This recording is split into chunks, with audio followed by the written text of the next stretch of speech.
The elevator doors slid open on the 42nd floor, and Emma Clark stepped into a world that smelled like leather, expensive cologne, and something she couldn't quite name. Power, maybe, or danger. Her heels clicked against marble so polished she could see her nervous reflection staring back up at her. "Miss Clark?" A woman in a crisp black suit appeared from nowhere. "Mr. Valentino is waiting." Emma's stomach did a flip. 3 days ago, she'd been serving coffee at a diner in Brooklyn, wondering how she'd make rent. Then a man in an expensive suit had slid a business card across the counter. Executive assistant position, salary that made her eyes water, start immediately. She should have known something was off. The woman led her down a hallway lined with art that probably cost more than Emma's entire life savings. They stopped at double doors made of dark wood. "He doesn't like to be kept waiting," the woman said, then walked away. Emma took a breath, smoothed her skirt, and pushed open the door. The office was massive. Floor-to-ceiling windows overlooked Manhattan, the morning sun painting everything gold. But Emma barely noticed the view, because standing with his back to her, phone pressed to his ear, was the most devastating man she'd ever seen. "I don't care what excuse he gave you," he said, his voice low and controlled. He had 3 weeks. "Tell him if my money isn't back by Friday, he'll need a new set of kneecaps." Emma froze. He turned, and she forgot how to breathe. Sharp jaw. Dark hair pushed back from his face, eyes so blue they looked almost unnatural. He wore a black suit that fit him like it had been sewn onto his body, but his tie hung loose around his neck, unknotted. He ended the call without saying goodbye. "You're late," he said. Emma glanced at her watch. "I'm 3 minutes early." His mouth curved, not quite a smile. "I said 9 o'clock, it's 9:01. The elevator, excuses already?" He walked toward her, and Emma had to fight the urge to step back. He moved like something predatory. "What's your name?" "Emma Clark. I'm your new... I know who you are." He stopped in front of her, close enough that she could smell his cologne, cedar and something darker. "Tell me, Emma Clark, why should I hire you?" She blinked. "I thought I was already hired." "That was before I met you." His eyes traveled over her, not leering exactly, but assessing. "You look like a strong wind could knock you over. My last assistant quit because she couldn't handle the pressure. What makes you different?" Emma lifted her chin. She'd dealt with rude customers, handsy managers, and a landlord who liked to forget to fix the heat. She wasn't about to be intimidated by some overpaid businessman, no matter how good he looked in a suit. "I don't quit," she said. "And I'm a lot stronger than I look." He studied her for a long moment. Then he turned and walked to his desk. "Can you tie a tie?" "What?" "A tie." He gestured to the black silk hanging around his neck. "I have a meeting in 20 minutes. My usual assistant is out sick, and apparently I'm helpless without her." Emma crossed the room, her mind racing. She'd tied her dad's tie every Sunday before church, back when he was alive, before the accident, before everything fell apart. "I can do it," she said. She reached for the silk, her fingers brushing against his collar. He was warm, she noticed, and he smelled even better up close. "You're shaking," he observed. "I'm nervous," she admitted, focusing on the tie. "You're kind of terrifying." "Kind of?" There was amusement in his voice now. She made the mistake of looking up. He was watching her face, not her hands. His eyes were impossibly blue, and there was something in them that made her skin feel too tight. "Are you always this intense?" she asked, then immediately regretted it. "Yes." He didn't look away. "Does that bother you?" "I don't know yet." She finished the tie, sliding the knot up to his collar. Her hands lingered a second too long. She realized she was staring at his mouth, at the way his lips curved slightly at one corner, like he was always on the verge of saying something dangerous. "Stop staring at my lips like that," he said quietly. Emma's face went hot. "I wasn't." "You were." He leaned down, just enough that she could feel his breath against her ear. "If you keep looking at me like that, I'll forget you're supposed to be my assistant." Her heart hammered against her ribs. She should step back. she should say something professional. Instead, she stood frozen, drowning in the scent of him. The phone on his desk rang, shattering the moment. He straightened, his expression shifting back to business. "Answer that. Tell whoever it is I'll call them back." Emma hurried to the desk on legs that felt unsteady. She picked up the phone. "Mr. Valentino's office. Who is this?" A woman's voice, sharp and suspicious. "Emma Clark. I'm Mr. Valentino's new assistant." A pause. "Where's Sarah?" "Sick, I think." "Tell Vincent his father wants to see him. Tonight. No excuses." The line went dead. Emma turned to find Vincent watching her again, his arms crossed.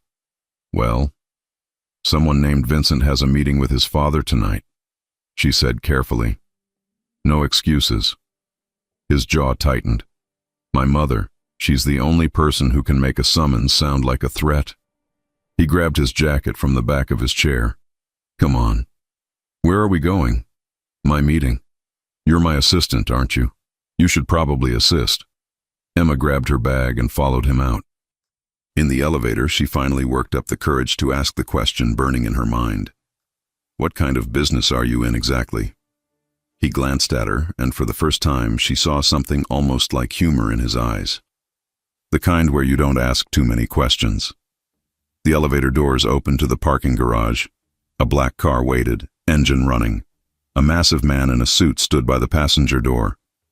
"This is Marcus," Vincent said. "My driver, also my bodyguard. Also the only person I trust with my life." Marcus nodded at Emma. "Ma'am, why do you need a bodyguard?" Emma asked. Vincent opened the back door for her. "Because people keep trying to kill me." He said it so casually that Emma almost laughed. Then she saw his face and realized he wasn't joking.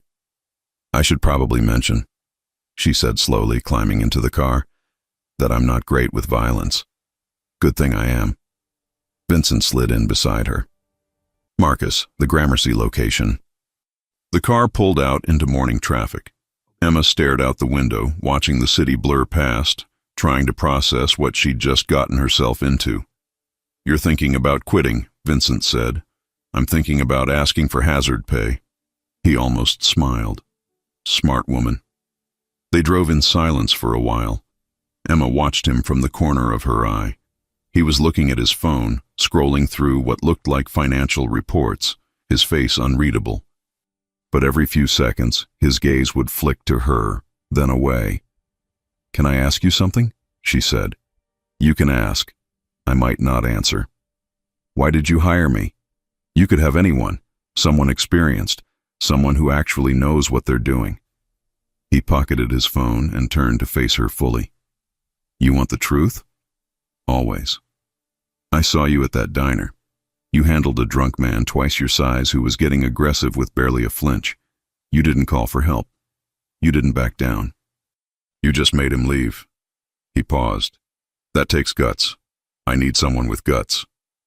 Emma remembered that night. The man who'd grabbed her wrist. How she'd looked him in the eye and told him if he didn't let go, she'd break his fingers with the coffee pot. "You were there?" she asked. "I own the building." He said it like it was nothing. "I own a lot of buildings."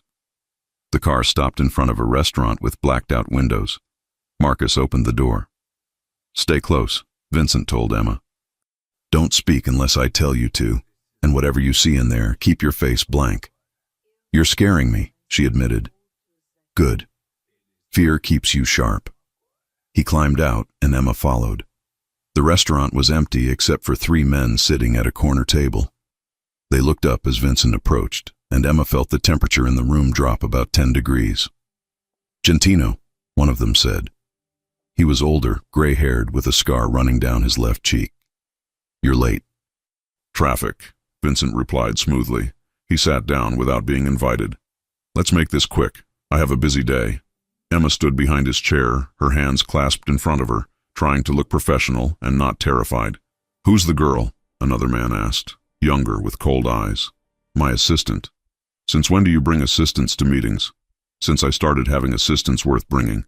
Vincent leaned back. "Now, are we going to discuss business, or are you going to critique my staffing choices?" The older man laughed. I like you, Valentino. You've got balls. He pulled out an envelope and slid it across the table. The information you wanted, but it cost me. Vincent opened the envelope, scanned the contents. His expression didn't change, but Emma saw his hand tighten on the paper. This is reliable? He asked. As reliable as it gets. Then we have a problem. Vincent stood. Because according to this, someone in my organization is feeding information to the Castellanos. And when I find out who, they're going to wish they'd never been born. The room went silent. Emma's mouth went dry. She didn't know who the Castellanos were, but the way everyone tensed at the name told her everything she needed to know. Vincent turned to her. We're leaving. She didn't argue. Back in the car, Vincent stared out the window, his jaw tight. Are you okay? Emma asked quietly. No. He didn't look at her. But I will be, once I find the rat. What will you do to them? He finally met her eyes. Do you really want to know? She thought about it, then shook her head. Smart woman, he said again. When they got back to the office, Vincent disappeared into his private room without a word. Emma sat at her new desk, staring at the computer, trying to remember how to breathe normally. Her phone buzzed, a text from her best friend Riley. How's the new job? Emma typed back. I think I just became an accessory to something illegal. LOL, you're so dramatic. Rich people are always weird. No, seriously.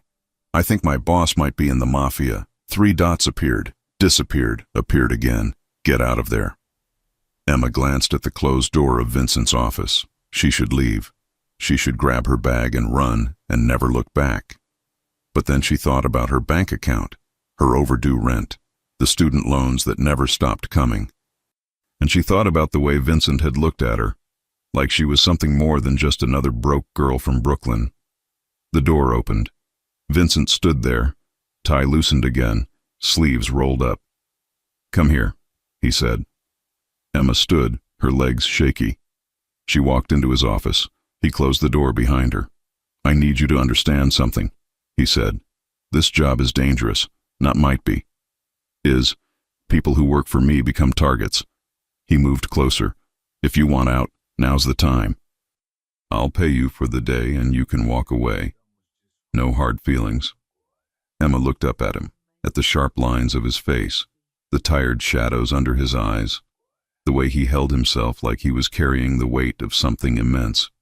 What if I don't want out? She heard herself say. Then you're either very brave or very stupid. Can't I be both? This time he really did smile, and it transformed his entire face, made him look younger, almost gentle. You're going to be trouble, aren't you? He said. Probably. He reached out, and for a moment Emma thought he was going to touch her face. Instead, he handed her a folder. Background checks on everyone in my inner circle. I need you to look for inconsistencies. Anything that doesn't add up. He paused. Can you do that?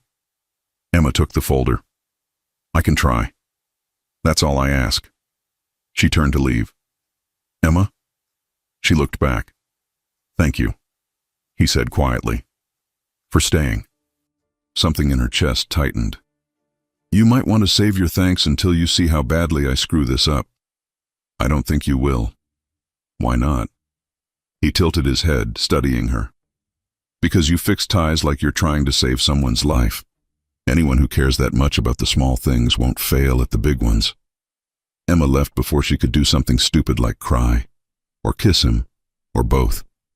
She spent the rest of the day going through files, making notes, trying not to think about the way her hands had trembled when they touched his collar. At 6 o'clock, Vincent emerged from his office wearing a different suit. I have to go see my father, he said. You should go home. Do you need me to come with you? No. His voice was firm. Family business. Okay. Emma gathered her things. Will you be safe? He looked at her strangely. Why do you care? Because you're my boss. If something happens to you, I'm out of a job. Right. Something flickered across his face. Of course. In the elevator down, Emma caught her reflection in the polished doors. Her hair was messy. Her makeup had worn off. She looked exactly like what she was, a girl way out of her depth. But when she walked outside into the cool evening air, she felt more alive than she had in years. Her phone buzzed again. Riley. Seriously, are you okay? Emma looked back at the building, up to the 42nd floor, where a light still burned in Vincent's office. I don't know, she typed back. But I think I'm about to find out. She walked to the subway, her mind spinning. Somewhere across the city, Vincent Valentino was walking into a family meeting that might be about business or might be about something darker. And Emma realized, with a jolt that felt like lightning, that she was worried about him. A man she'd met 6 hours ago.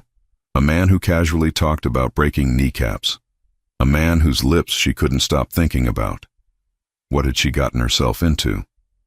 Emma spent the entire subway ride home staring at her phone, reading and rereading the employee handbook Vincent's previous assistant had emailed her. Dress code, professional. Hours, flexible but expect late nights. Confidentiality, absolute. That last one had 3 exclamation points.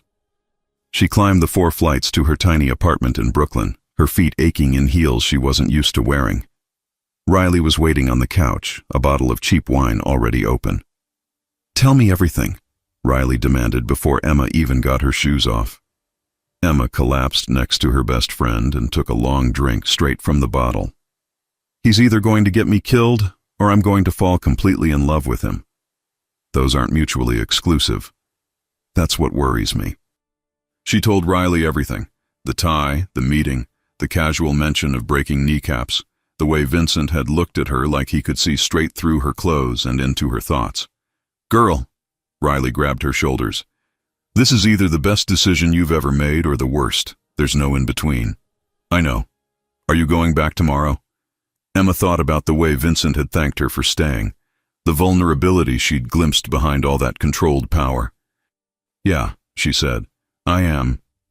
The next morning, Emma arrived at exactly 9 o'clock, not 9:01. The office was empty except for Vincent, who stood at the windows with a coffee cup in hand. "You came back," he said without turning around. "Did you think I wouldn't?" "I thought you'd spend the night Googling me and decide I was too dangerous." Emma set her bag down. "I did Google you." Now he turned. "And?" "Vincent Valentino, 32, CEO of Valentino Enterprises. Real estate, import-export, various investments." She paused. "There were also some interesting conspiracy theories on Reddit." "I'm sure there were." He took a sip of coffee. "What did they say?" "That you're connected to organized crime. That your family has ties to the Italian Mafia going back 3 generations. That you once made a man disappear for looking at you wrong.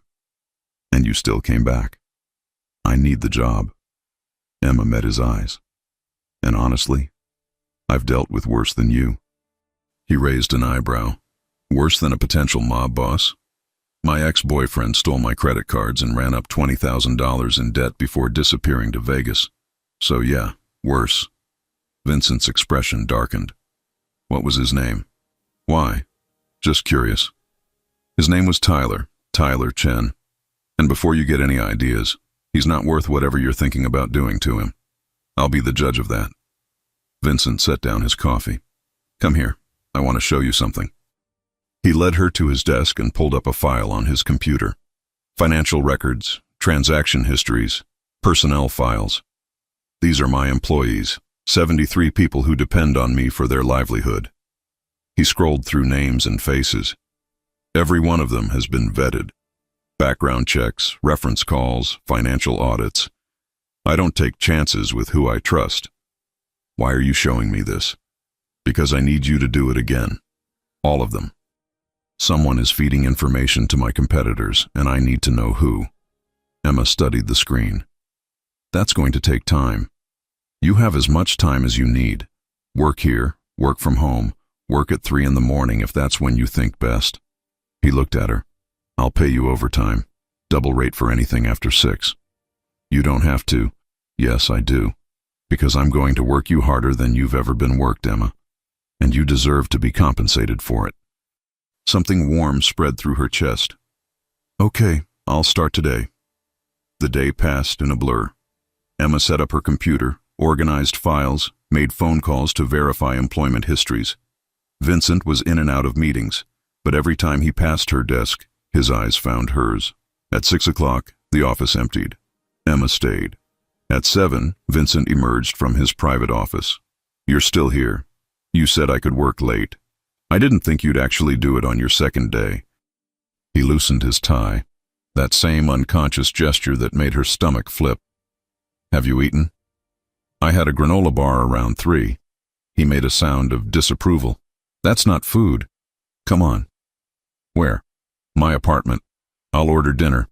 You can keep working there if you want, but you're not skipping meals on my watch." Emma should have said no, should have insisted on going home. Instead, she saved her files and grabbed her bag. Vincent's apartment was a penthouse 20 blocks away. The elevator ride was long enough for Emma to become acutely aware of how close they were standing, how she could feel the heat radiating from his body. "Nervous?" he asked. "Should I be?" "Probably." The elevator opened directly into his living space. Floor-to-ceiling windows overlooked Central Park. Furniture that looked uncomfortable but probably cost more than a car. Art on the walls that Emma recognized from her art history classes. Actual famous paintings, not prints. "This is insane," she breathed. "It's just an apartment." "Just an apartment," she laughed. "Right. And I'm just a girl from Brooklyn who can't believe she's standing in a place like this." Vincent set down his briefcase. "You want to know what I see when I look at you?" Emma's heart stuttered. "What?" "Someone who fixed my tie this morning like it mattered.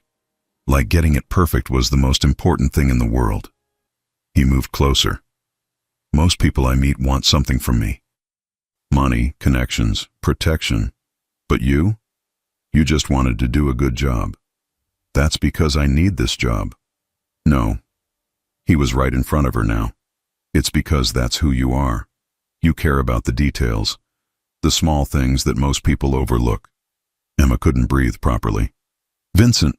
His phone rang. He closed his eyes, jaw tightening. "I need to take this." He walked to the window and Emma heard him speaking in rapid Italian. She couldn't understand the words, but she understood the tone. Frustrated, angry, controlled. When he hung up, his shoulders were tense. "Everything okay?" Emma asked. "Family business." He turned back to her. "My father wants me to handle something. I should probably go." "Do you need to?" He studied her. "Are you asking if I want to leave or if I have to?" "Both. I have to, but I don't want to." He grabbed his jacket. "Stay, please. Order whatever you want for dinner. The menus are in the kitchen, and there's a guest room if you want to keep working late. It has a desk, Wi-Fi, everything you need. You're just going to leave me alone in your apartment? Marcus is downstairs. If you need anything, call him. His number is on the fridge." Vincent paused at the elevator. "Emma?" "Yeah?" "Don't wait up." After he left, Emma stood in the silence of the most expensive apartment she'd ever seen and wondered what she was doing with her life. Then she ordered Thai food, set up her laptop at his dining table, and got to work. 3 hours later, she found it. Robert Sullivan, financial analyst, employed for 6 years, background check clean, references glowing. But his bank statements showed deposits that didn't match his salary. Large deposits. Regular deposits. From an offshore account. Emma's hands shook as she cross-referenced the dates. Every deposit came exactly 3 days after major business deals Vincent had closed. Someone was paying Sullivan for information. She called Vincent. It went to voicemail. She tried again. Still voicemail. Emma stared at the evidence on her screen. She should wait. Tell him tomorrow. But something in her gut said this couldn't wait. She called Marcus. "Miss Clark?" He sounded surprised. "Everything all right?" "I need to talk to Vincent. It's about the investigation. He's in a meeting with his father. Can't be disturbed." "Marcus, I think I found the leak. And if I'm right, he needs to know now." A pause. "I'll send a car. Be downstairs in 5 minutes." The car took her to a restaurant in Little Italy. Marcus met her at the door. "He's not going to be happy I pulled you into this," Marcus said. "I can handle it." Inside, the restaurant was closed except for one table in the back. 3 men sat there. Emma recognized Vincent immediately. The older man next to him had to be his father. Same sharp features, same commanding presence. The third man was younger, maybe Vincent's age, with a cruel smile. They all looked up as she approached. "What the hell?" Vincent stood. "Emma, what are you doing here?" "I found him." She held out her laptop. "Robert Sullivan. He's been selling your information for 6 years. Vincent's father leaned forward. "Who is this girl?" "My assistant," Vincent said, his eyes never leaving Emma's face. "Emma, this is my father, Anthony Valentino, and my cousin, Dante." Emma's stomach dropped. Dante. The name she'd been told never to use, but Vincent had just said, "Dante Moretti," the young man corrected with a smirk. "Different last name, same family. And you're interrupting business, sweetheart." "Show me," Vincent said to Emma, ignoring Dante entirely. She pulled up the files on her laptop. Vincent studied them, his expression unreadable. Then he handed the computer to his father. Anthony's eyes widened. "Sullivan, that son of a—" He looked at Emma. "You found this today?" "About an hour ago. And you brought it here instead of waiting until tomorrow." Anthony sat back, studying her. "Smart. If Sullivan catches wind that we know, he'll run." "I'll handle it," Vincent said. "No." Anthony stood. "I'll handle it. This is family business, and Sullivan just made it personal." He looked at Emma again. "What's your name, girl?" "Emma Clark, sir." "Well, Emma Clark, you just saved us a lot of trouble. Vincent, you keep this one. She's got brains." He walked out, Dante following. Vincent closed the laptop and handed it back to Emma. "You shouldn't have come here." "I know. My father is dangerous. Dante is worse. You just walked into a room with 3 men who've killed people." Emma's mouth went dry. "Have you? Do you really want me to answer that?" "No," she whispered. Vincent's expression softened slightly. "Come on, I'll take you home." In the car, Emma stared out the window, trying to process everything. Vincent sat beside her, silent. "I'm sorry," she finally said. "For what?" "For interrupting. For bringing my work into your family meeting. You did exactly what I hired you to do." He turned to face her. "You found something important, and you brought it to me immediately. That takes initiative, courage, and trust." "Trust?" "You trusted that I'd handle it properly, that I wouldn't shoot the messenger." He paused. Not everyone would. The car stopped in front of her building. Vincent looked up at the crumbling facade, the broken streetlight, the graffiti on the door. "You live here?" he asked. "It's all I can afford." "Not anymore." He pulled out his phone. "I'm increasing your salary, effective immediately."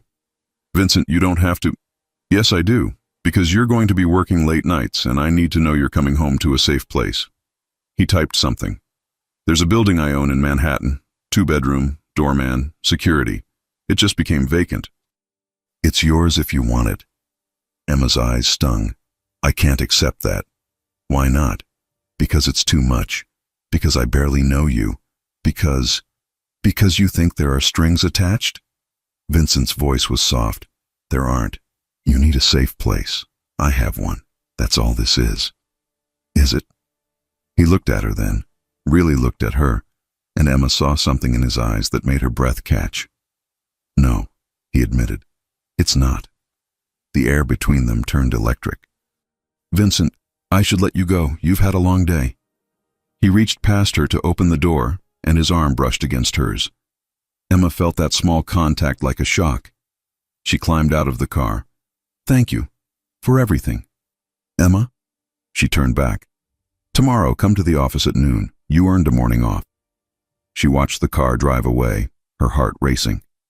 Inside her apartment, Riley was asleep on the couch. Emma sat in the dark, replaying every moment of the evening.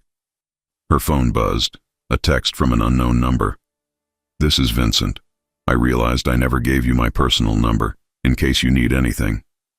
Emma stared at the message, then typed back, "Thank you. For the job, the apartment, the belief that I could do this." His response came immediately. You're going to be incredible at this. I knew it the moment I saw you. When? At the diner, before that. When you told that drunk man you'd break his fingers, you were magnificent. Emma smiled in the darkness. You have a strange definition of magnificent. Maybe, but I'm never wrong about people. She fell asleep with her phone in her hand. His words, the last thing she read. The next morning, Emma slept until 10. She woke to 3 missed calls from a number she didn't recognize and a voicemail. Miss Clark, this is Victoria Green from Valentino Enterprises. I'm calling to schedule a walkthrough of your new apartment today at 2 o'clock. Mr. Valentino has requested I provide you with the keys and get you settled in. Please call me back at your earliest convenience. Emma's heart raced. He'd really meant it. She called back, confirmed the appointment, then spent an hour panic cleaning her current apartment even though she was moving out. At noon, she arrived at the office. Vincent was on the phone, but he waved her in. I don't care what his excuse is, he was saying. He had 3 chances. Tell him he's done. He hung up. Good morning. Good afternoon, Emma corrected. Right. How'd you sleep? Better than you, I'm guessing. She gestured to the coffee cups on his desk. How many have you had? I lost count around 4. He stood, rolling his shoulders. Sullivan is being handled. My father wanted to do it personally, as a thank you for finding him. What's going to happen to him? Nothing you need to worry about. Vincent walked to the window. The apartment. Did Victoria call you? Yes. I have a walkthrough at 2. Good. Take the rest of the day. Get settled in. Tomorrow we'll have an actual normal work day. Emma hesitated. Vincent, about last night.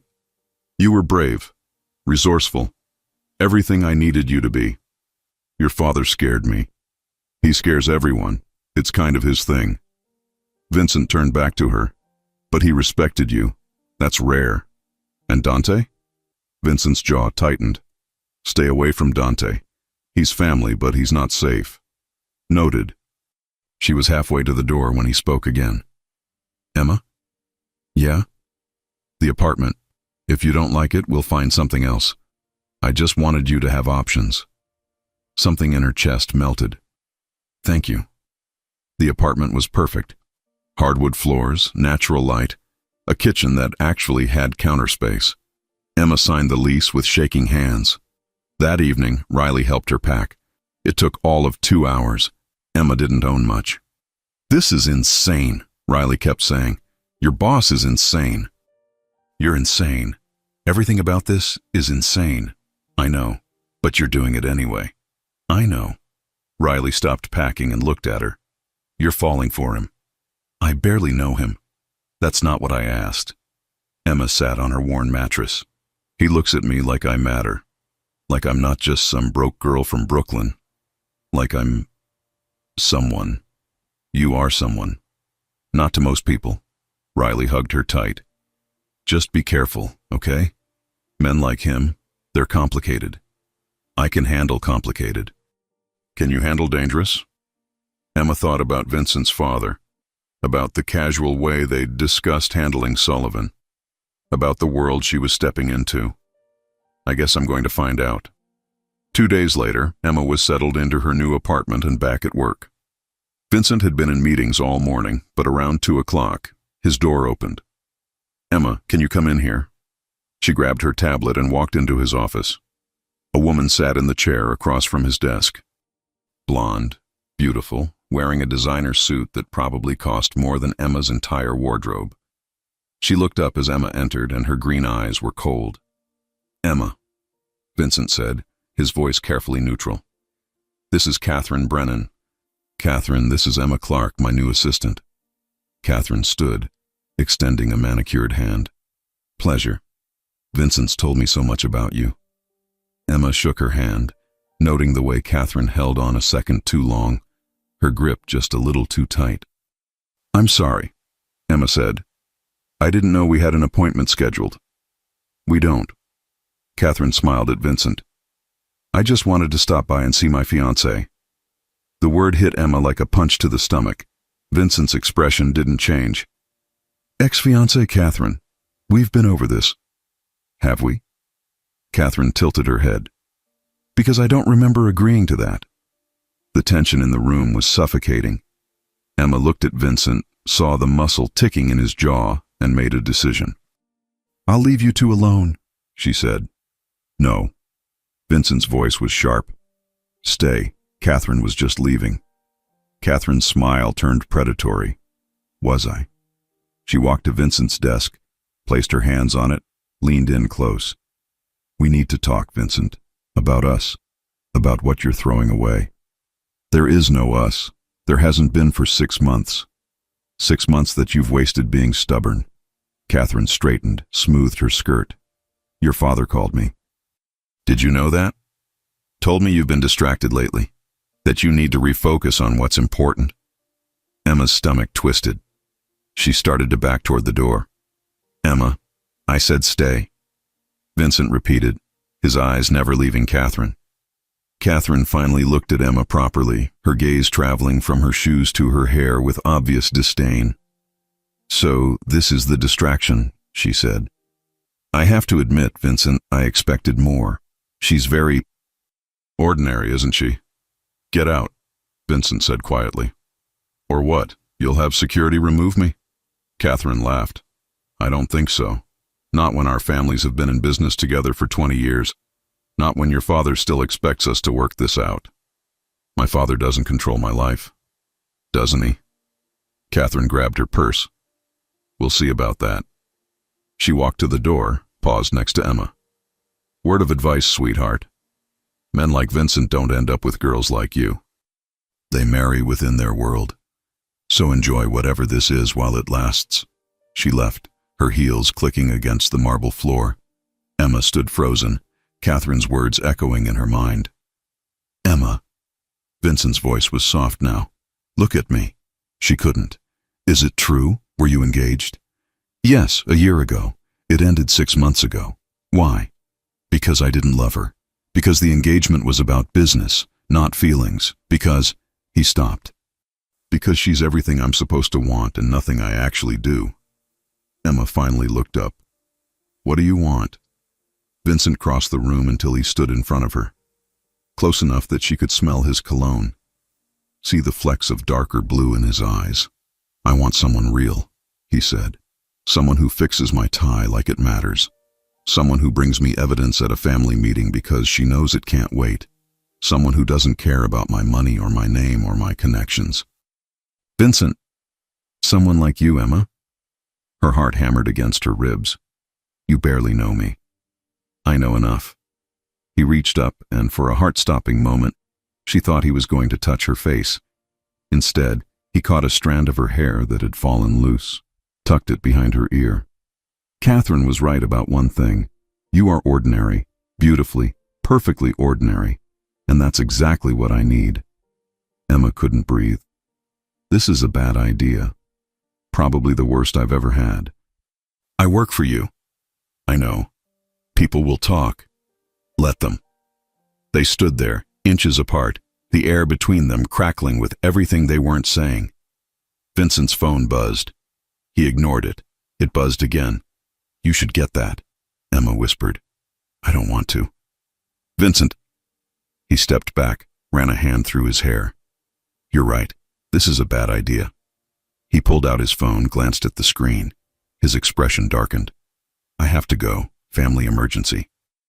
Is everything okay? I don't know yet. He grabbed his jacket. Go home. Take tomorrow off.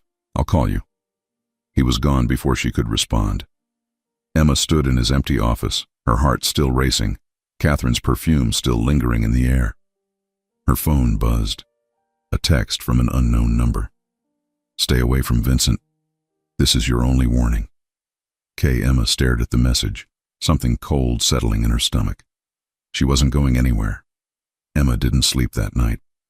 Catherine's threat replayed in her mind on an endless loop. She thought about blocking the number, but something told her she needed to know what Catherine was planning. At 7 in the morning, her phone rang. Vincent.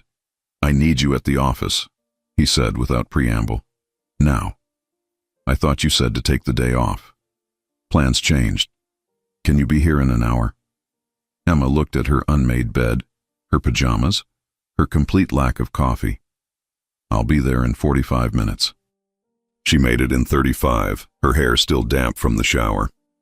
Vincent was pacing his office when she arrived, phone pressed to his ear, speaking rapid Italian again. He looked exhausted, like he hadn't slept either. He ended the call when he saw her. Thank you for coming. What happened? Catherine happened. He gestured to his computer. She went to my father, told him I've been compromised, that I'm letting personal feelings interfere with business. Emma's stomach dropped. Because of me. Because she's desperate. Vincent sat on the edge of his desk.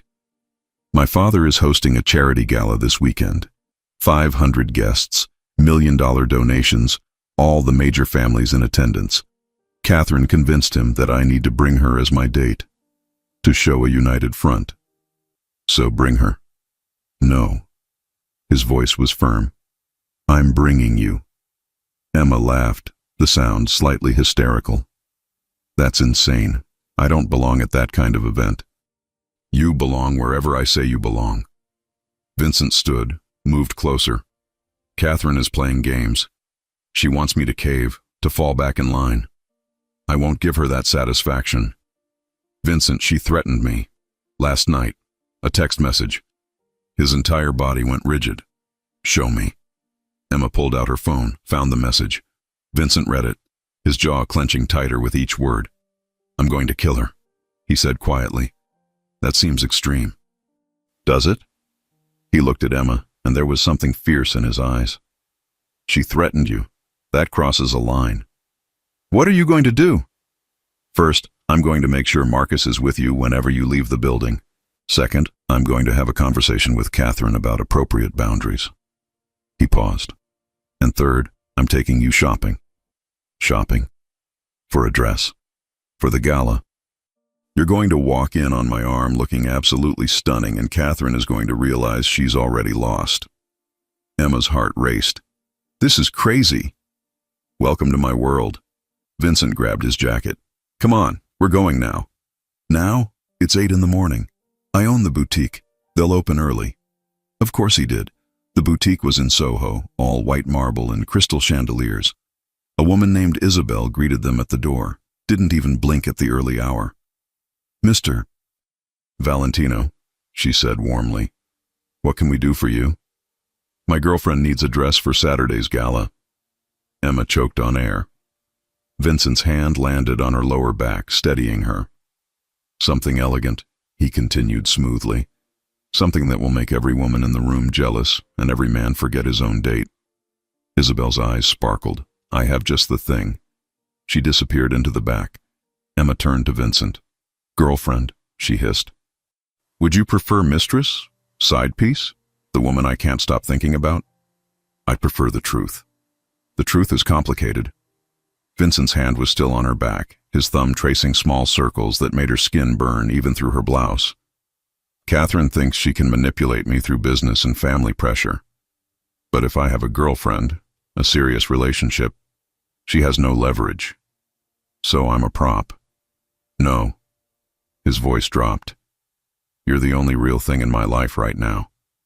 Before Emma could respond, Isabel returned with 3 dresses. Each one was more beautiful than the last. Silk and lace and fabrics Emma couldn't even name. Try them on, Vincent said. I want to see all of them. Emma took the dresses to the fitting room, her hands shaking. The first dress was red, backless, with a slit up the thigh that felt indecent. She stepped out. Vincent went very still. Turn around. She did, slowly. No, he said, his voice rough. Too much. Every man there would be looking at you. Next one. The second dress was black, elegant, with a high neck and long sleeves. Conservative except for the way it hugged every curve. Vincent stood, walked a slow circle around her. Better, but still not right. The third dress was deep blue, almost the color of Vincent's eyes. It had thin straps, a sweetheart neckline, and fell in elegant waves to the floor. The moment Emma put it on, she knew. She stepped out. Vincent's expression changed. something raw and unguarded flashing across his face before he could hide it. "That one," he said. "Definitely that one." "Are you sure? It's kind of simple." "It's perfect. You're perfect." He cleared his throat. "Isabel, we'll take it. And shoes, jewelry, whatever she needs." "Vincent, this is too much." "Emma." He caught her hand, pulled her close enough that Isabel couldn't hear. "Let me do this, please. Let me show Catherine that you're not just my assistant, that you're someone who matters." "Do I?" The words came out before she could stop them. "Matter?" Vincent's thumb brushed across her knuckles. "More than you know." 2 hours later, Emma had a dress, shoes, a clutch, and jewelry that probably cost more than her car. Vincent had watched the entire process, offering opinions, vetoing anything he thought wasn't good enough. Back at the office, Emma tried to focus on work. But every time Vincent walked past her desk, she felt his eyes on her. Around 3, his door opened. "Emma, can you come in here?" She grabbed her tablet. Inside, Vincent was standing at the window again, that position she was starting to recognize as his thinking pose. "Close the door," he said. She did. The click seemed very loud. "I need to teach you something before Saturday," Vincent said, turning to face her. "How to handle people like Catherine, like my father, like everyone who's going to be at that gala trying to figure out who you are and what you mean to me." "Okay. First rule, never apologize for being there. You belong because I say you belong. Second rule, don't engage with anyone trying to bait you. They want a reaction. Don't give them one." He moved closer. "Third rule, stay close to me. Don't wander off. Don't let anyone separate us. If you feel uncomfortable, squeeze my hand twice. I'll get us out of there." Emma's throat tightened. "You've really thought this through.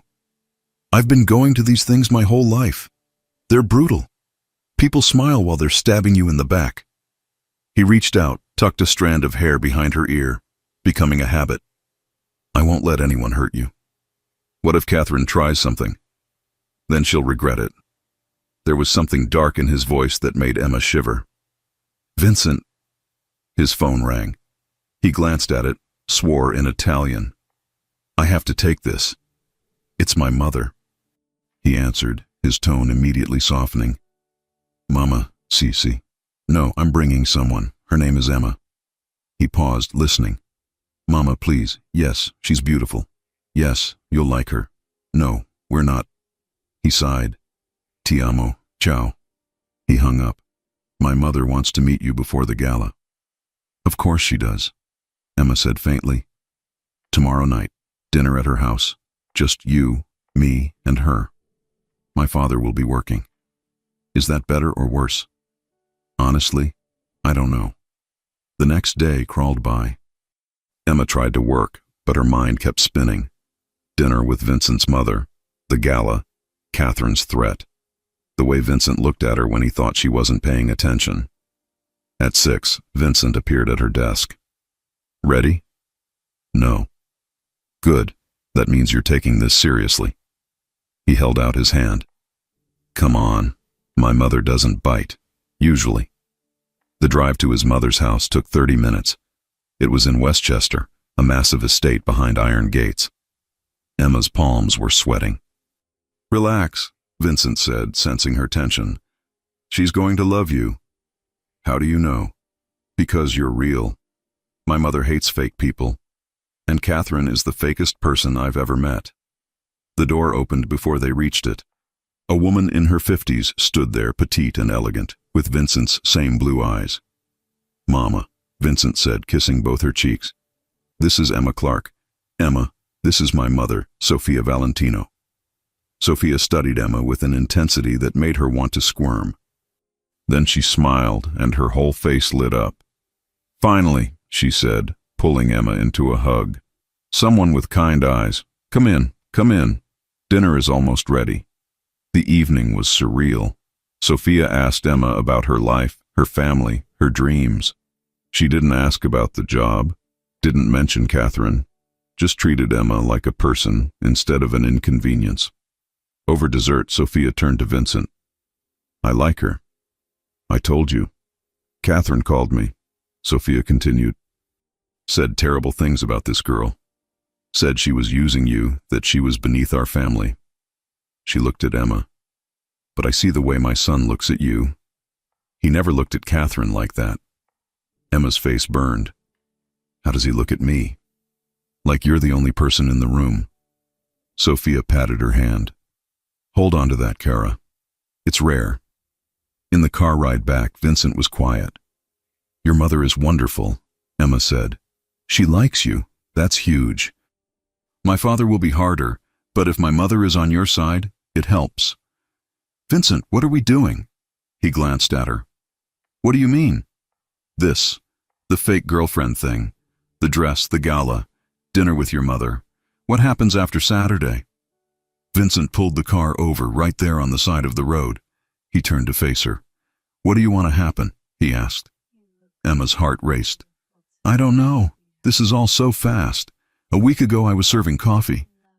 Now I'm having dinner with your mother and preparing to face down your ex-fiancé at some high society event. Do you want to stop? Go back to how things were? Can we? No. Vincent reached over, caught her hand. Emma, I haven't been able to stop thinking about you since the moment you fixed my tie. The way you looked at me. The way you weren't afraid.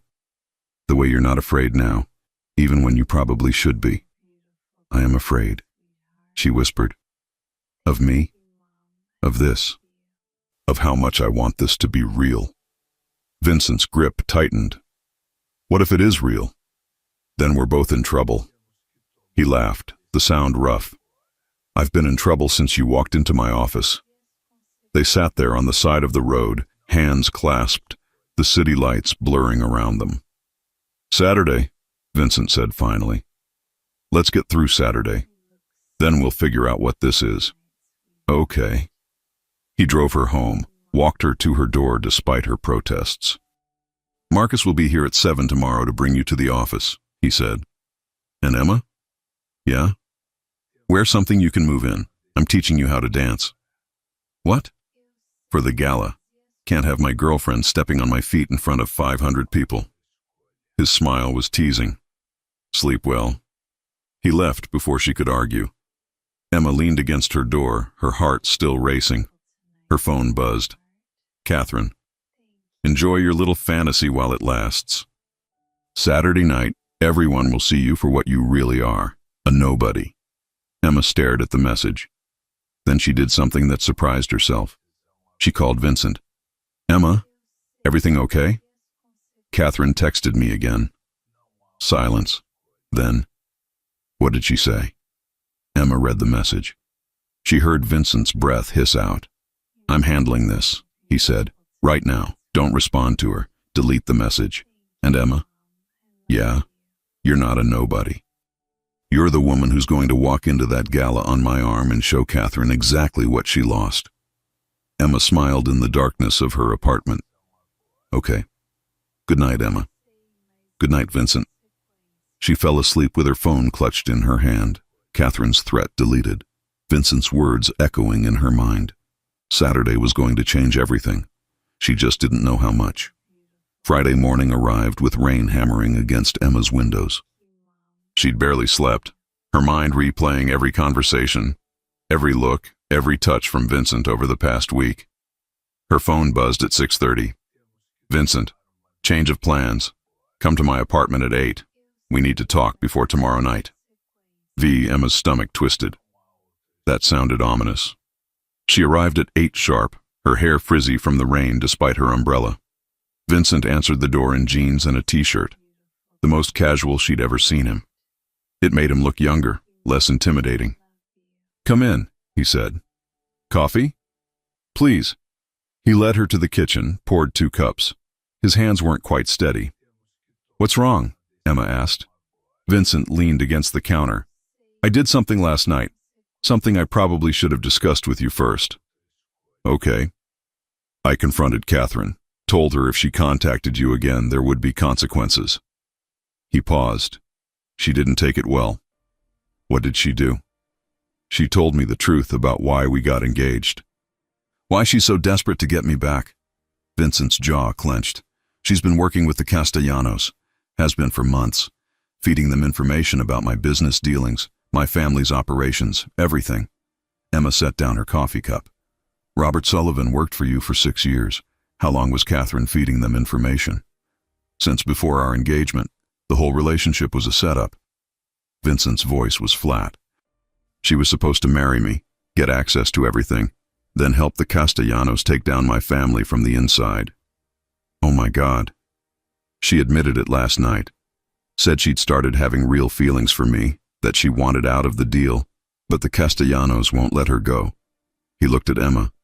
She's trapped and dangerous. What are you going to do? I called my father. Told him everything. He's handling the Castellanos. Vincent moved closer. But Emma, this means tomorrow night is going to be complicated. Catherine will be there. My father insisted.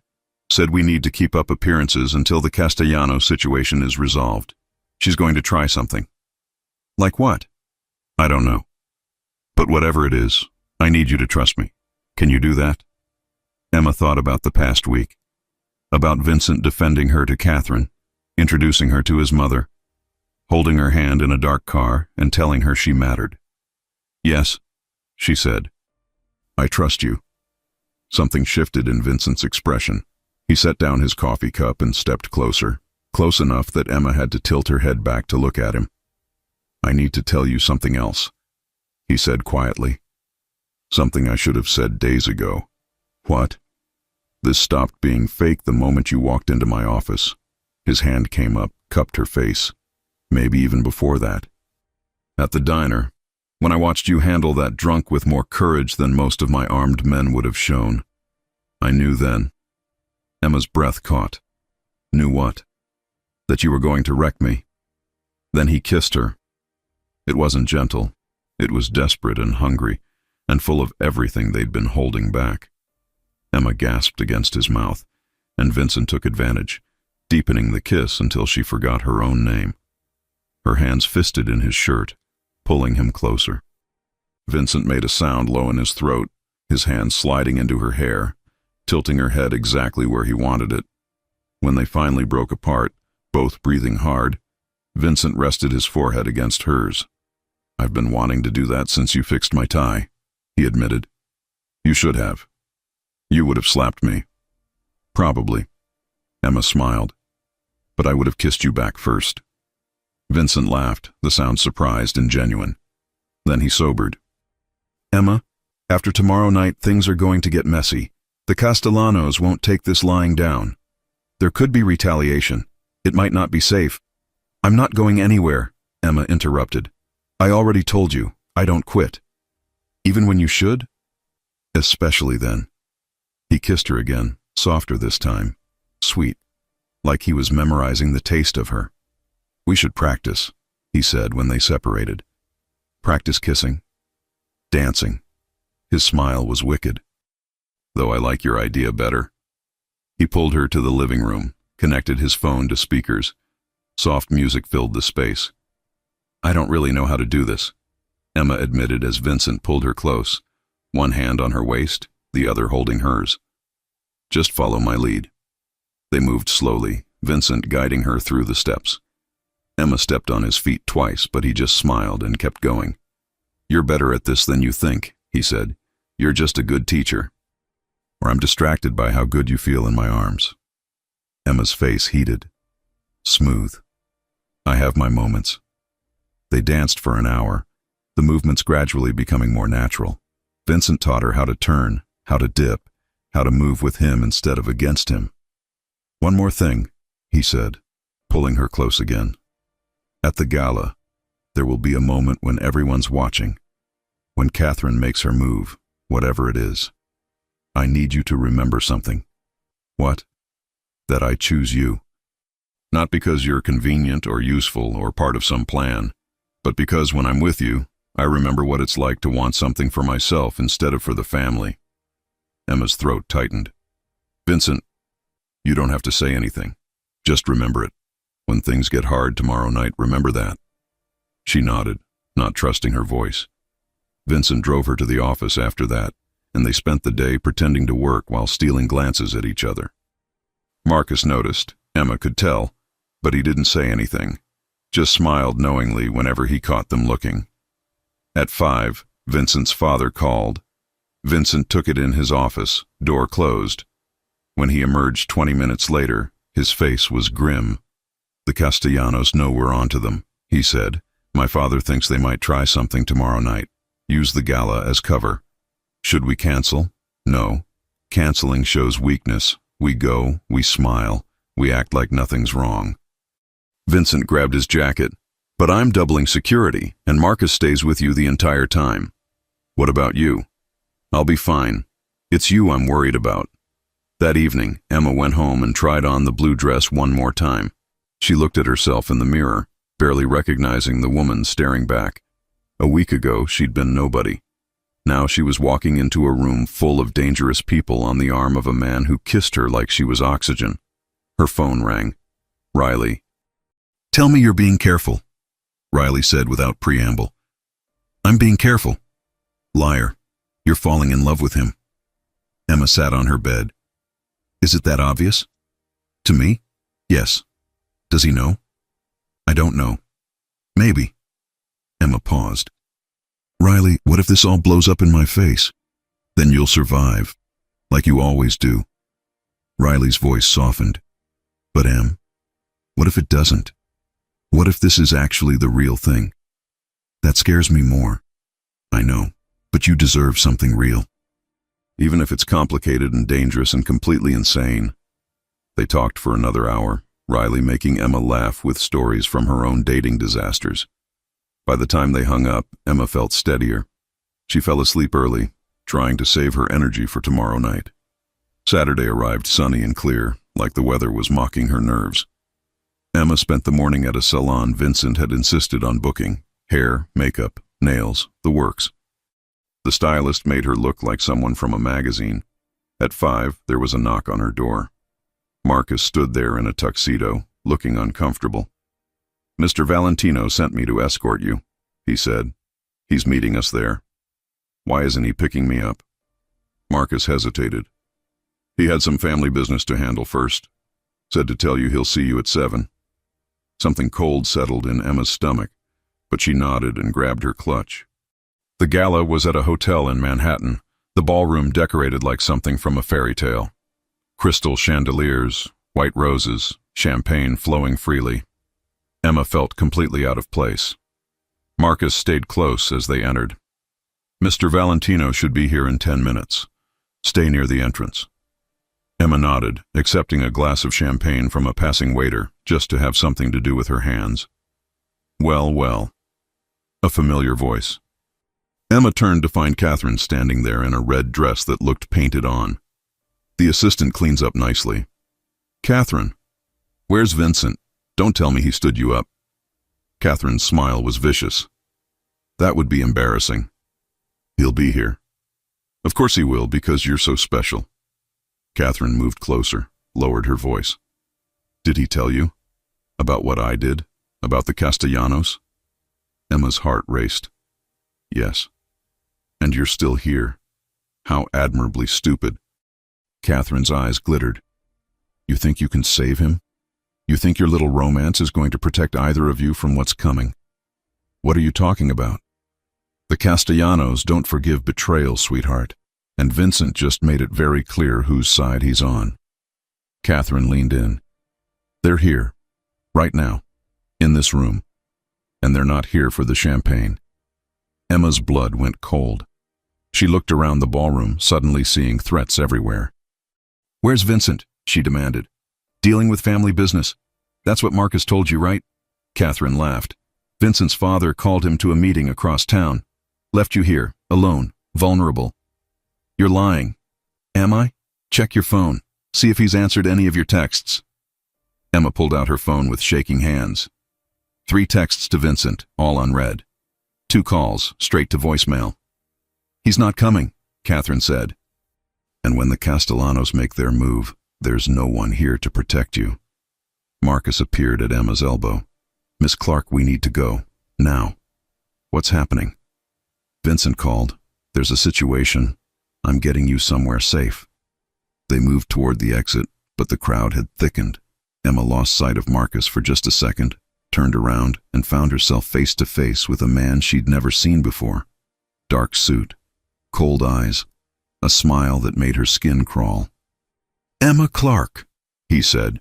"We need to talk about Vincent Valentino." Before she could scream, before she could run, he grabbed her arm, and the ballroom went black. The lights came back on 3 seconds later. In those 3 seconds, everything changed. The man's grip on Emma's arm vanished. She stumbled backward and found Marcus standing between her and the stranger, his hand inside his jacket where she knew he kept a gun. "Touch her again," Marcus said quietly, "and you won't leave this room breathing." The stranger raised his hand, smiling. "Easy, I just wanted to talk." "Then talk to me." Vincent's voice cut through the murmur of confused guests. He appeared from the crowd, his tuxedo perfect, his expression carved from ice. "Lorenzo Castellano, brave of you to show up here." Emma's breath caught. This was Lorenzo Castellano, the head of the rival family. Lorenzo's smile widened. "Vincent, good to see you. I was just introducing myself to your lovely companion. She's off limits." "Is she?" Lorenzo glanced at Emma. "Funny, Catherine said she was just the help. But you rushed across the city the moment you heard I was talking to her. That tells me she's much more than that." Vincent moved to Emma's side, his hand finding hers. His fingers were cold. "What do you want, Lorenzo?" "A conversation, civilized. No weapons, no threats."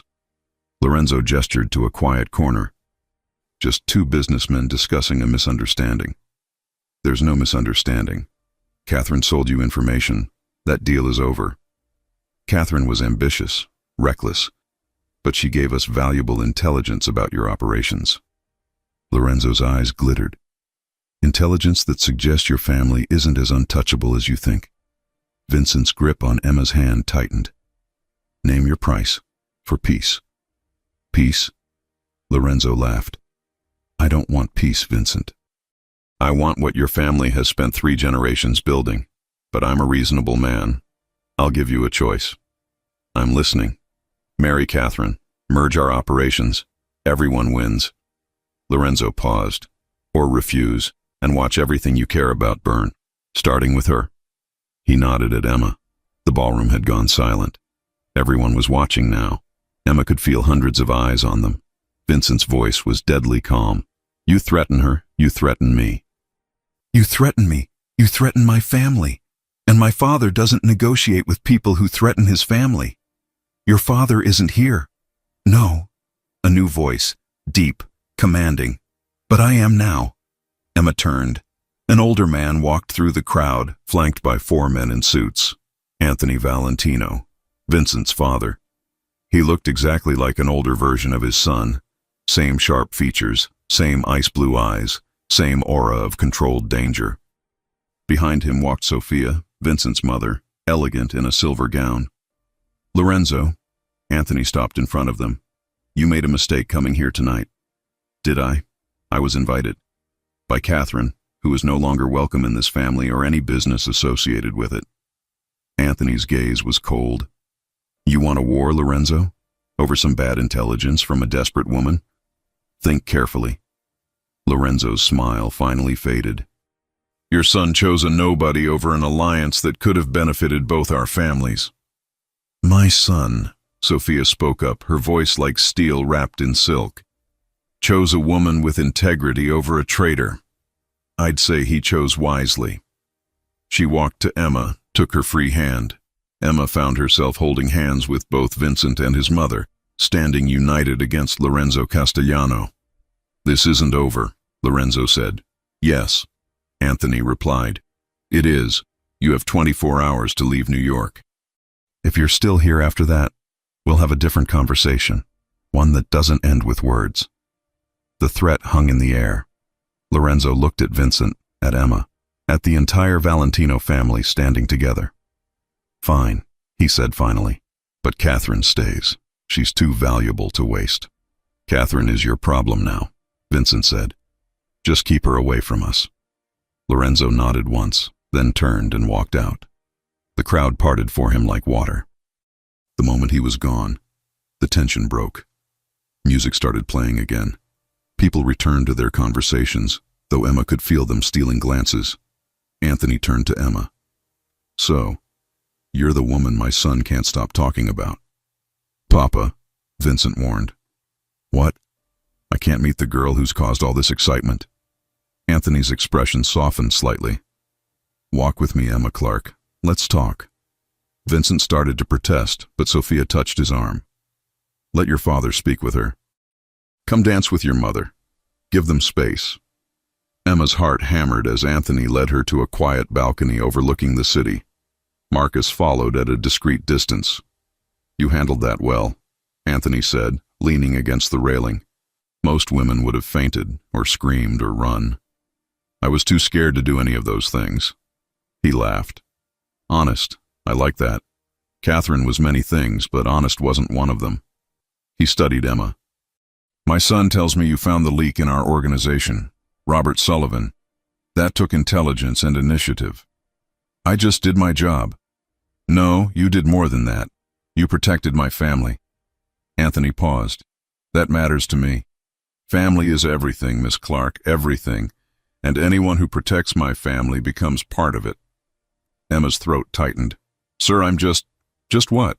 Just a girl from Brooklyn? Just Vincent's assistant?" Anthony shook his head. "You're the woman my son looks at like she hung the moon. The woman my wife called me about, insisting I give you a chance before judging. The woman who stood next to my son tonight when she could have run." "I care about him," Emma said quietly. "I know. That's why I'm going to tell you something I haven't told him yet." Anthony's voice dropped. "The Castellanos aren't going to leave. Lorenzo will pretend to, but he'll regroup, come back stronger. This isn't over." "Then why did you let him walk out?" "Because tonight, in front of all these people, I needed to show strength without violence. But tomorrow?" Anthony's smile was cold. "Tomorrow we handle it the old way, the permanent way." Emma shivered. "What does that mean?" "It means I'm going to make sure the Castellanos never threaten my family again." He looked at her. "Can you handle that, knowing what we are, what Vincent is?" Emma thought about the past week. The meetings, the threats, the casual mentions of violence. She thought about Vincent's eyes when he looked at her, the way he held her hand like she was something precious. "Yes," she said. "I can handle it." Anthony nodded slowly. "Good. Because my son is falling in love with you. Maybe already has. And when a Valentino loves someone, it's forever. No halfway. No backing out. I'm falling for him too," Emma admitted. "Then you better be ready for what comes with that. Because this life, our life, it's not easy. There are threats, dangers, things that would terrify most people. I'm not most people." Anthony smiled, genuinely this time. "No, you're not. Welcome to the family, Emma." He led her back inside, where Vincent immediately appeared at her side. "What did he say?" Vincent asked quietly. "That I should be ready for what comes with loving you." Vincent went very still. "Loving me?" Emma looked up at him, at his impossibly blue eyes, at the face she'd been memorizing for a week. "Yeah, loving you." He kissed her right there in front of 500 guests, in front of his parents, in front of everyone. It wasn't desperate like their first kiss. It was sure, claiming, a statement. When they broke apart, the ballroom erupted in applause. Sophia appeared, beaming. "About time. Now come, both of you. We're taking a family photo for the foundation." The rest of the evening passed in a blur. Emma danced with Vincent, met what felt like 100 relatives, and tried not to think about Lorenzo Castellano or what the old way meant. Around midnight, Vincent pulled her onto the balcony where she'd talked with his father. "I need to tell you something," he said. "Okay. Tomorrow, my father is going to handle the Castellano situation. It won't be pretty. I'll be involved." He cupped her face.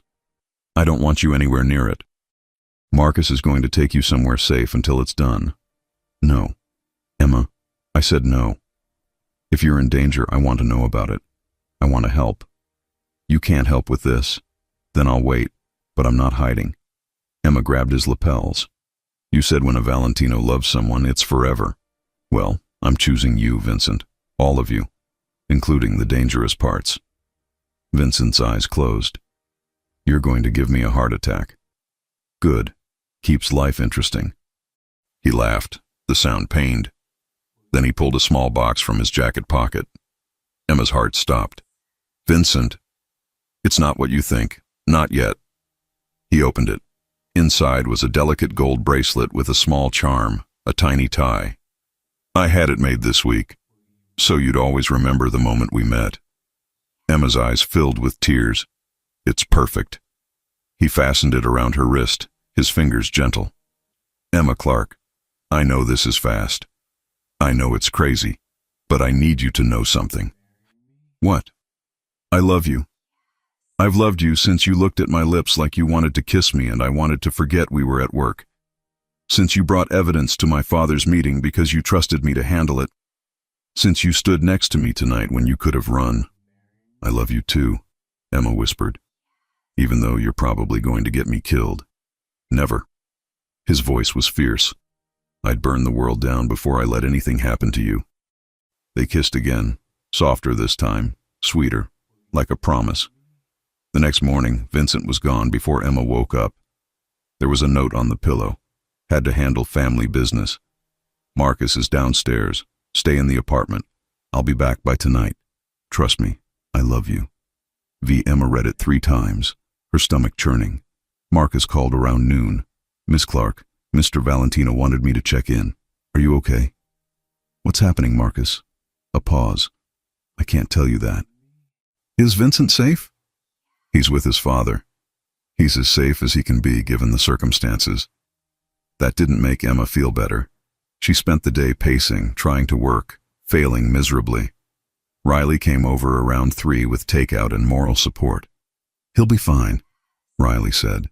Men like Vincent always are. What if he's not? Then you'll deal with it, like you deal with everything. At 7, the apartment door opened. Vincent walked in, looking exhausted but unharmed. Emma launched herself at him. You're okay, she breathed against his chest. I'm okay. He held her tight. It's over. The Castellanos are gone. Lorenzo won't be bothering us again. Emma didn't ask what gone meant. She didn't want to know. Catherine, she asked instead, left the city with Lorenzo. My father made it clear she's not welcome back. Emma pulled back to look at him. So it's really over. The immediate threat? Yes. Vincent's thumb traced her cheek. But Emma, there will always be something. Another threat, another problem. This life, it's complicated. I know. And you still want this? Want me? Emma thought about the past week. The fear, the danger, the uncertainty. Then she thought about Vincent's smile, his laugh, the way he looked at her like she was the only thing that mattered. Yeah, she said. I still want this. I want you. Vincent kissed her, and Emma felt something shift. This wasn't fake anymore. Wasn't pretend.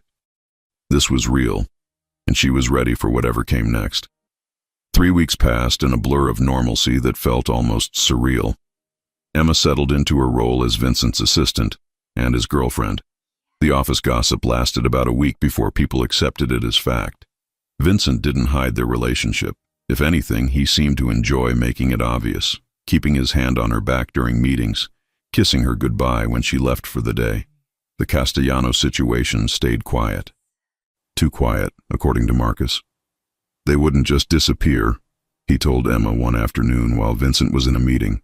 Lorenzo's not the type to give up. Maybe your boss is just that intimidating, Emma said. Marcus smiled. Maybe, or maybe they're planning something. Emma tried not to think about it. She was too busy being happy. Vincent took her to dinner at restaurants she'd only read about. They spent weekends at his apartment, cooking together, watching movies, talking until sunrise. He told her about growing up in the family, the pressure, the expectations. She told him about losing her parents, struggling to survive, the loneliness that had defined her life before him. I don't want you working as my assistant anymore, Vincent said one Sunday morning over coffee. Emma's stomach dropped. What? Not like that. He laughed at her expression. I mean, I want you to do something you actually care about. The foundation, my mother's charity foundation. They need a director. Someone smart, organized, passionate about helping people. Vincent, I'm not qualified. You're more qualified than anyone I know. You understand what it's like to need help, to struggle. He took her hand. Think about it. No pressure. But I want you to have options. To choose something because you want it, not because you need the paycheck. Emma stared at him. You're serious. Always, when it comes to you. That afternoon, Sophia called. Vincent told me he offered you the position. Please say yes. I've been looking for the right person for months and you're perfect. I don't know anything about running a foundation. You know about compassion, about determination. The rest I can teach you. Sophia paused. Besides, it would give us an excuse to spend more time together. I like you, Emma. You're good for my son. 2 days later, Emma accepted the position. Her last day as Vincent's assistant was bittersweet. I'm going to miss having you right outside my office, Vincent said, pulling her into his arms. The foundation offices are 2 floors down. You'll survive. Will I? He kissed her neck. I've gotten used to seeing you every hour. Then you'll have to visit me. Oh, I plan to, frequently. Emma started her new job the following Monday. The foundation focused on helping families in crisis, housing assistance, job training, education grants. It was perfect, meaningful. Everything Emma had ever wanted to do but never thought she could. Sophia worked with her daily, teaching her the systems, introducing her to donors. Emma discovered she was good at it. Really good. She connected with the families they helped because she'd been one of them. Vincent was proud. She could see it in his eyes every time she told him about her day. You're glowing, he said one evening over dinner at his apartment. I love what I'm doing. I never thought work could feel like this. Like what? Like I'm making a difference. Like I matter. Vincent reached across the table, caught her hand. You've always mattered, Emma. You just needed the right opportunity to show it. That night, curled up on his couch, Vincent's phone rang. He glanced at it, frowned. I need to take this, he said, moving to his office. Emma tried not to eavesdrop, but his voice carried. She heard him speaking in Italian, his tone sharp. When he came back 20 minutes later, his face was troubled. Everything okay? Emma asked. I don't know yet. He sat next to her, pulled her close. That was an old contact. Said the Castellanos are back in the city, quietly, staying under the radar. Emma's heart sped up. What does that mean? It means they're planning something. My father thought we'd scared them off permanently, but apparently we just made them more careful. What are you going to do? Find out what they're planning. Stop it before it starts. Vincent's jaw tightened. I won't let them hurt you. I'm not worried about me. I'm worried about you. He kissed her forehead. I'll be fine. I always am. But Emma saw the tension in his shoulders, the way his eyes kept scanning the windows like he expected threats to appear. The next few days were tense. Vincent increased security at the foundation, assigned Marcus to shadow Emma whenever she left the building. She wanted to protest, but the look in Vincent's eyes stopped her. Friday afternoon, Emma was reviewing grant applications when her phone buzzed. Unknown number. We need to talk. About Vincent. About what's coming. Meet me at the coffee shop on 5th and 42nd in 1 hour. Come alone. K. Catherine. Emma stared at the message. She should tell Vincent. Call Marcus. Do anything except what Catherine was asking. But something in the message felt different. Desperate, not threatening. She texted back. Why should I trust you? Because I'm trying to save his life. 1 hour, Emma. Please. Emma looked at the clock. Vincent was in meetings all afternoon. Marcus was downstairs. She could slip out, be back before anyone noticed. It was stupid. Reckless. But if Catherine really knew something about the Castellanos' plans... Emma grabbed her coat. The coffee shop was crowded, anonymous. Catherine sat in the back corner, wearing sunglasses and a baseball cap. She looked terrible, thin, exhausted, scared. "You came," Catherine said when Emma sat down. "You have 5 minutes. Talk." Catherine pulled off her sunglasses. Her left eye was bruised. "Lorenzo found out I tried to warn Vincent's father about their plans. He didn't take it well." Emma's anger flickered toward something like pity. "What plans?" "They're going to hit one of Vincent's shipments next week. The one coming through the port on Tuesday. It's worth millions, and they're going to steal it, frame Vincent for smuggling, get him arrested." Catherine leaned forward. "But that's not the worst part. Lorenzo plans to grab you during the chaos, use you to force Vincent to give up everything." Emma's blood went cold. "Why are you telling me this?" "Because I screwed up. I thought I could play both sides, come out ahead. Instead, I lost everything." Catherine's eyes filled with tears. "I loved him, really loved him, and I destroyed any chance I had because I was greedy and stupid. Catherine, I don't expect forgiveness. I just want to do one thing right.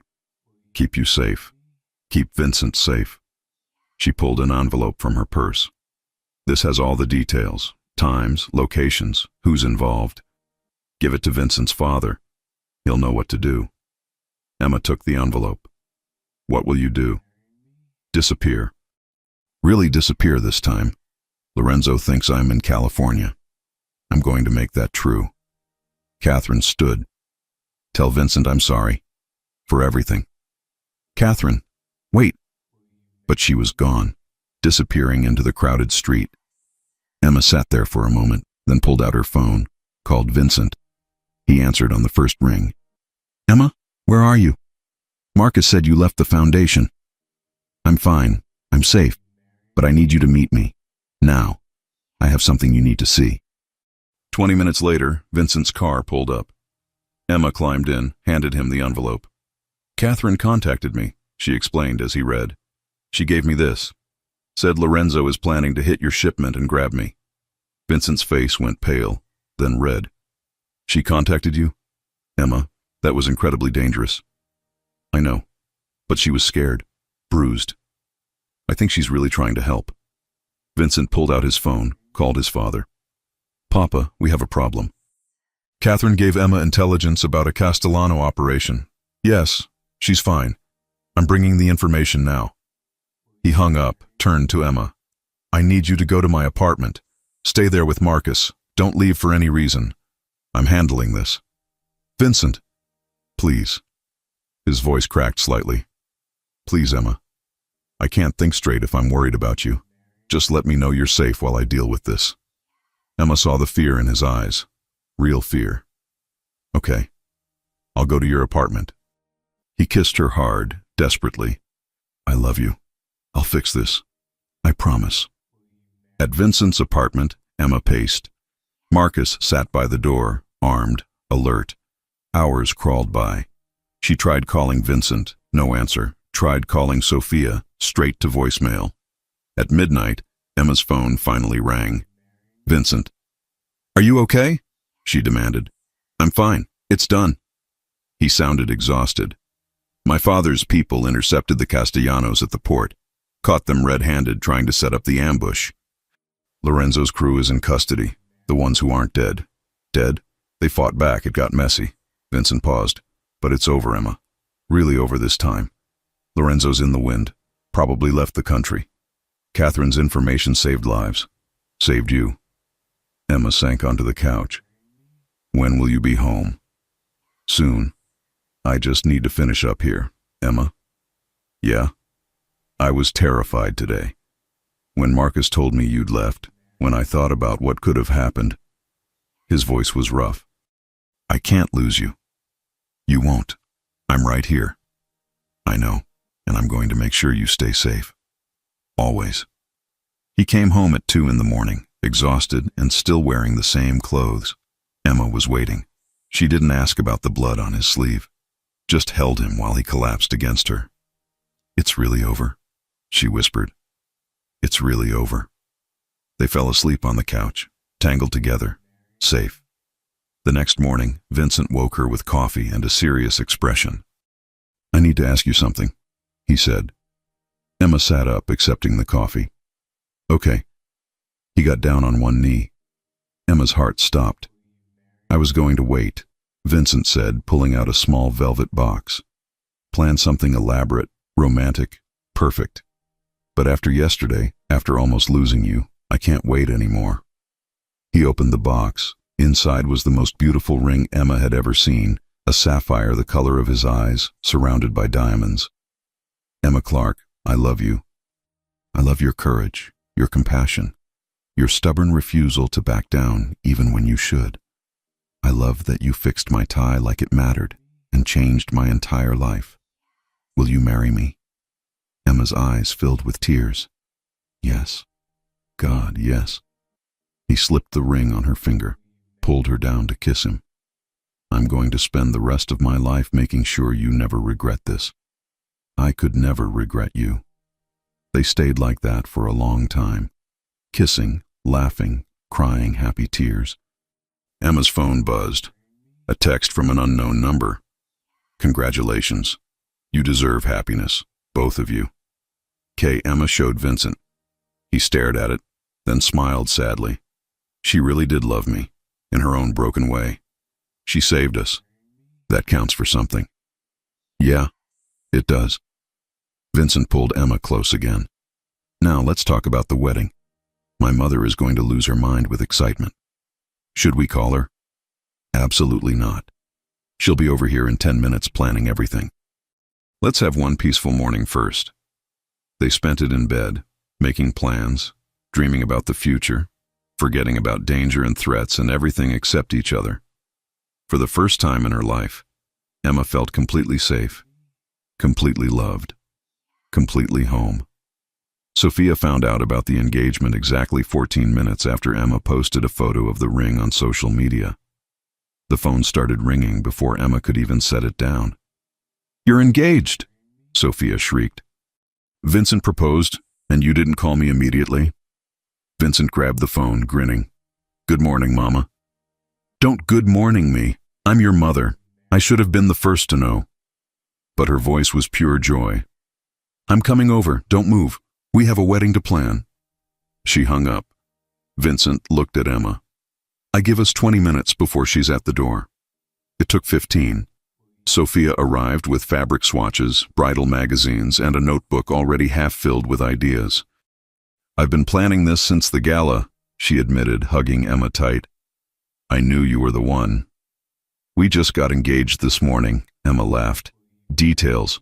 Now what are you thinking? Big wedding? Small? June? September? Mama, breathe, Vincent said. Let her actually think about it. But Emma found she didn't need to think. Small, she said. Intimate. Just family and close friends. I don't need hundreds of people. I just need the people who matter. Sophia's eyes softened. Perfect. That's perfect.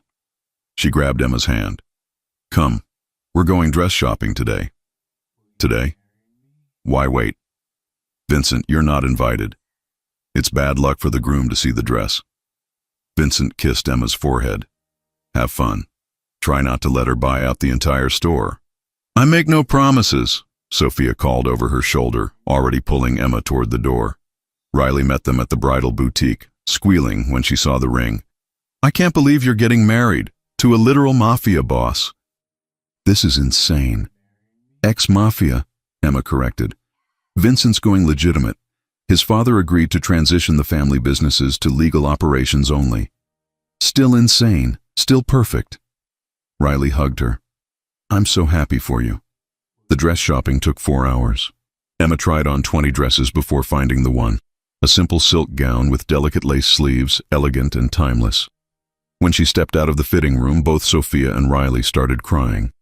That's the one, Sophia said. Vincent is going to forget how to breathe when he sees you. Over lunch, Sophia pulled out her notebook. I'm thinking 6 weeks from now. That gives us time to plan, but not so much time that you both go crazy waiting. 6 weeks? Emma's eyes widened.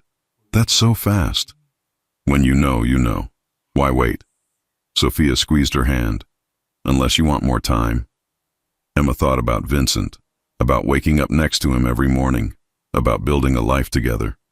No, 6 weeks is perfect. The next few weeks were a whirlwind. Emma continued working at the foundation while helping plan the wedding.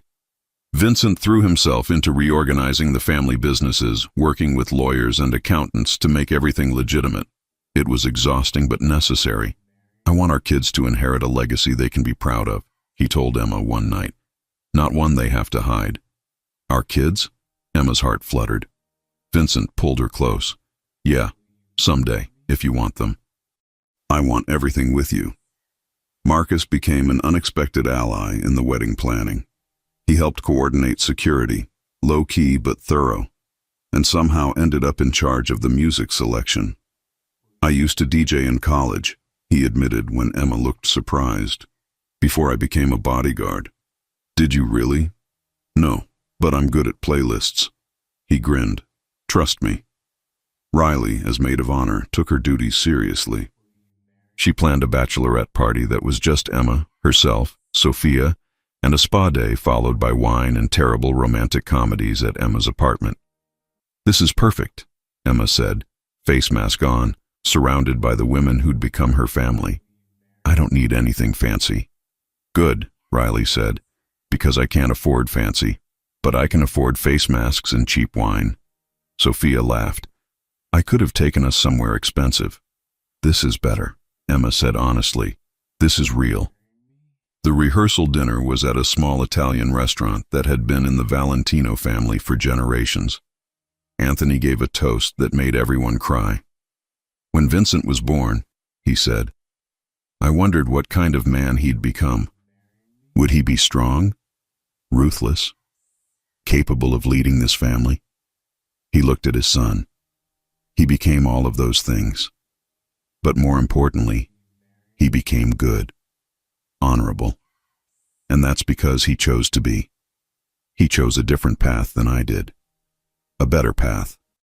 He turned to Emma, and he chose the right woman to walk that path with him. "Welcome to the family, Emma, officially." Emma stood, hugged him. "Thank you for accepting me, for trusting me with him. He trusted you first. That was enough for me." Vincent's bachelor party was quieter than Emma expected. Just him, Marcus, and a few cousins playing poker and drinking whiskey. He came home early, crawled into bed next to her. "Couldn't stay away?" Emma teased. "One more night and you're my wife." I didn't want to waste it anywhere else. He kissed her. "I love you." "I love you too." The wedding day arrived with perfect weather, sunny but not too hot, a light breeze, clear blue skies. Emma got ready at Sophia's house, surrounded by Riley and Vincent's mother, both fussing over every detail. "Nervous?" Riley asked, helping with the veil. "Surprisingly, no. This is the surest thing I've ever done." The ceremony was in the garden of the Valentino estate, under an arch covered in white roses. 50 people, family, close friends, the people who mattered. Emma walked down the aisle on Anthony's arm. He'd offered, and she'd cried accepting. "Your father would be proud," he whispered. "You turned out remarkable." Then she saw Vincent standing at the altar in a black tuxedo, looking at her like she was the only person in the world. His eyes were suspiciously bright. The ceremony was short, personal. They'd written their own vows. Vincent went first. "Emma, I've spent my whole life being told who I should be, what I should want, how I should live. Then you walked into my office and fixed my tie like it was the most important thing in the world. In that moment, I realized I'd been living wrong, wanting the wrong things. You showed me what real strength looks like. It's not control or power. It's choosing kindness when the world makes you hard. It's trusting when you've been hurt. It's loving someone completely, even when it's terrifying. You make me want to be better. Not for the family, not for business, but because you deserve the best version of me. I promise to spend every day trying to be that man. I promise to protect you, cherish you, and fix your tie whenever you need me to." He smiled through tears. "I love you, forever." Emma's hands shook as she held his. "Vincent, 3 months ago I was serving coffee and wondering if I'd ever matter to anyone. Then you saw me, really saw me. Not what I could do for you, not what I could offer, just me. You looked at me like I was brave when I felt terrified, like I was strong when I felt weak, like I was worth choosing when I'd never felt chosen before. You gave me a job, then a home, then a purpose. But most importantly, you gave me love I never thought I'd find. I promised to stand beside you through everything, the dangerous parts, the scary parts, the beautiful parts. I promised to trust you even when I'm afraid. I promise to love you exactly as you are while helping you become who you want to be. You changed my life. Now let me spend mine changing yours. I love you. Always. There wasn't a dry eye in the garden. The officiant barely got through, "You may kiss the bride," before Vincent pulled Emma close and kissed her like he'd been holding back for hours. The guests erupted in applause. "Hi, wife," Vincent whispered against her lips. "Hi, husband." The reception was perfect. Dinner, dancing, toasts that made everyone laugh and cry. Marcus's playlist was actually incredible. Emma danced with Vincent, with Anthony, with Marcus, who turned out to be surprisingly good. Riley gave a toast that started funny and ended heartfelt. "I've known Emma since college. I've seen her struggle, fight, survive things that would break most people. I've watched her be strong when she wanted to fall apart. But I've never seen her this happy. Vincent, you better treat her right, or I'll figure out where you hide the bodies and add yours to the collection." Vincent raised his glass. Noted and accepted. As the evening wound down, Vincent pulled Emma onto the dance floor for one last dance. "Happy?" he asked. "Ridiculously happy. You? I didn't know I could feel this way. This light, like everything that came before, was just waiting for this moment." Emma rested her head on his chest. "What happens now? Now we go on our honeymoon. 2 weeks in Italy. My mother's family is from there. I want to show you where I came from. And after that, we come home and build our life. You run the foundation. I run the legitimate businesses. We have Sunday dinners with my parents. We argue about what to watch on TV. We grow old together." He smiled. "All the boring, beautiful, normal things. That sounds perfect." They swayed together, the music soft, the stars coming out overhead. 6 months later, Emma sat in the foundation office, reviewing applications for their new scholarship program. The foundation had grown under her leadership. 3 new programs, doubled funding, real impact in the community. Her phone buzzed. "Vincent, can you come up to my office? I have a surprise." Emma smiled, saved her work, and took the elevator up. Vincent's office door was closed. She knocked. "Come in." Vincent stood by the window, his thinking spot, but he was smiling. "What's the surprise?" Emma asked. He turned, and she saw it. A small gift bag on his desk. "Open it," he said. Inside was a tiny box. Emma's heart raced as she lifted the lid. A positive pregnancy test. She looked up, confused. "Vincent, I don't understand. I found it this morning. In our bathroom trash. You took it yesterday, didn't you?" Emma's eyes widened. She had. She'd been feeling off, suspected, but hadn't wanted to say anything until she was sure. Had planned to tell him tonight. "I was going to surprise you at dinner," she said. "I couldn't wait." Vincent crossed to her, dropped to his knees, pressed his ear to her stomach. "We're having a baby." "We're having a baby," Emma repeated, the reality hitting her. Tears spilled over. "Oh my God, we're having a baby." Vincent stood, lifted her, spun her around. "I love you. I love you so much." "I love you too." They stood there, holding each other, crying happy tears, imagining the future. That night they told Sophia and Anthony over dinner. Sophia screamed, actually screamed with joy. Anthony got suspiciously emotional, excused himself to check something in the kitchen, and came back with red eyes. "A grandchild," Sophia kept saying. "I'm going to be a grandmother." "Mama, you're going to spoil this baby rotten," Vincent said. "Absolutely. That's what grandmothers do." Riley found out the next day and immediately started planning the baby shower. 6 months out, she said. "That gives us time to do it right." Marcus, surprisingly, was the most emotional. A baby Valentino, he said, his voice rough. I'm going to teach them everything. Teach them what? Emma asked. How to throw a punch, how to spot a threat, how to protect the people they love. Marcus. And how to be kind, how to choose good, like their parents did. The pregnancy was easy. Emma glowed, according to everyone. Vincent was attentive to the point of being ridiculous, calling her every hour to make sure she was okay. 7 months later, on a snowy February morning, Emma went into labor. Vincent drove like a maniac to the hospital. Breathe, he kept saying. I am breathing, Emma gasped. You need to breathe. I'm breathing. You're hyperventilating. Marcus met them at the hospital, having somehow gotten there first. Delivery room is ready. Go. 12 hours later, at 3:47 in the morning, Emma and Vincent's daughter was born. She's perfect, Vincent whispered, holding the tiny baby with shaking hands.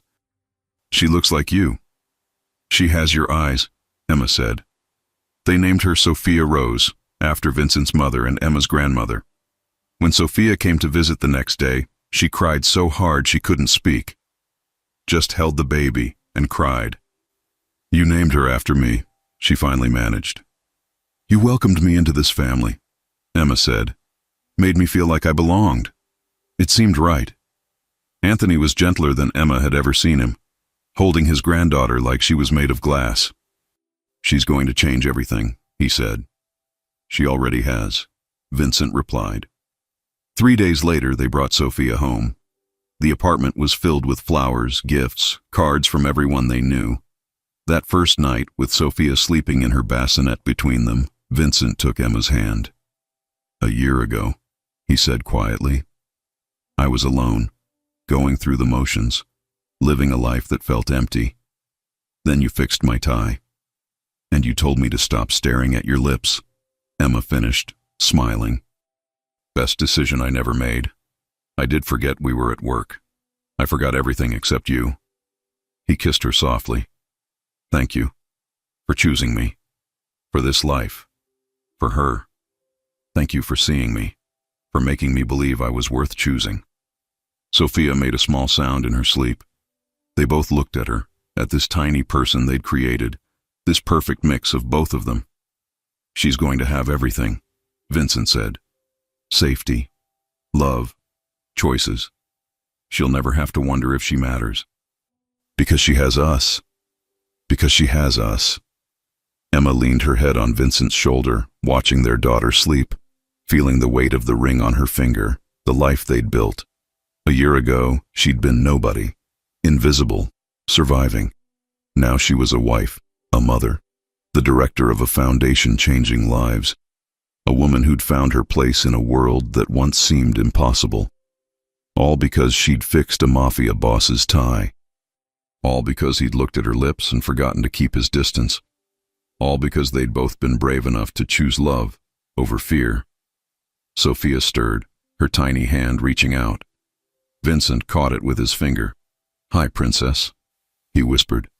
Welcome to the family. We've been waiting for you. Emma's eyes filled with happy tears. This was everything. This was home. This was forever.